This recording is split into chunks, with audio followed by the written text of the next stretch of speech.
Hi guys, welcome. Today's vlog is punta kami ng Center Island. So, ayan. Nilalakad kami, nag-park. Tapos, tira-tira namin yung mga bit-bit na dadalhin namin sa island. Ayan, mayroong ferry. May taxi. Pero mahal yun. Kaya, we're going to the ferry. Sa mas maraming space doon at mas mura yun. Meron ticket kasama ko yung mga anak ni Tita Risa at si Kirby. Ayan, mga water taxi ganda yan yung sa downtown Toronto. Ayan, maraming nagbabike. Tinan mo nga ayan. Tara-tara na talaga namin yung mga bit-bit. Tinan mo. Sige. Ready pang beach na yung mga yan. Dito yung pila. Sa ferry terminal.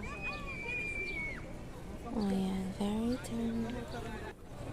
Nandito na tayo. Center Island. Waiting na kami. At papasok kami dun sa malaking ferry na yan. Ayan, puno na. Hindi pa puno yan. Ano yung last bago mag-close na. Siksikan. Let's go. Saya-saya ng mga bata. Akyat. Ayan, ang daming tao. Kasi, ano yan Sunday. Yun yung nakalayo na siya. Malapit na. Ayun, yung CN Tower.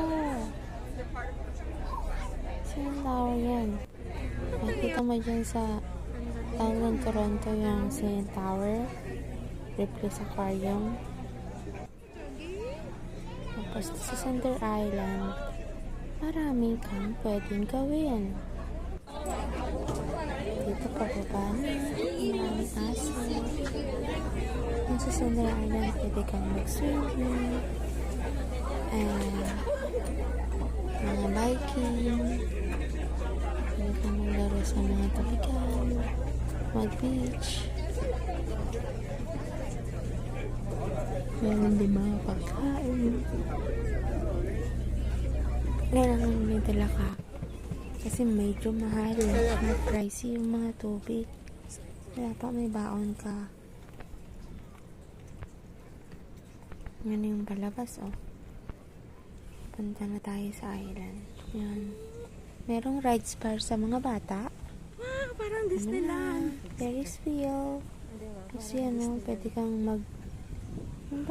magbabangka ka. Saka meron itong ganito. Parang sa Disneyland lang, Meron siyang fountain sa gitna ng Center Island.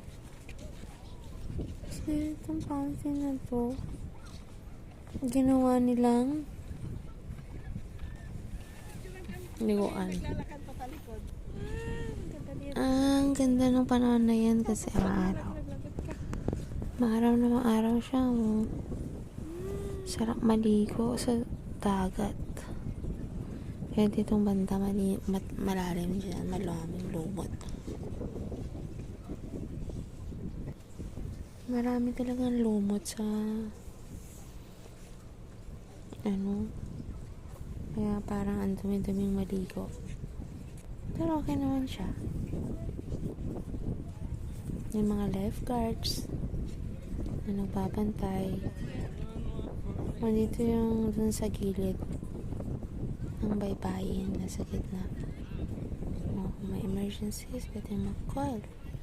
Sama kayo si Tita Risa, saka yung dalawang anak niya, saka si Kirby. Itong line na to, mga ilang kilometers US na yan sa banda doon, dulong-dulo.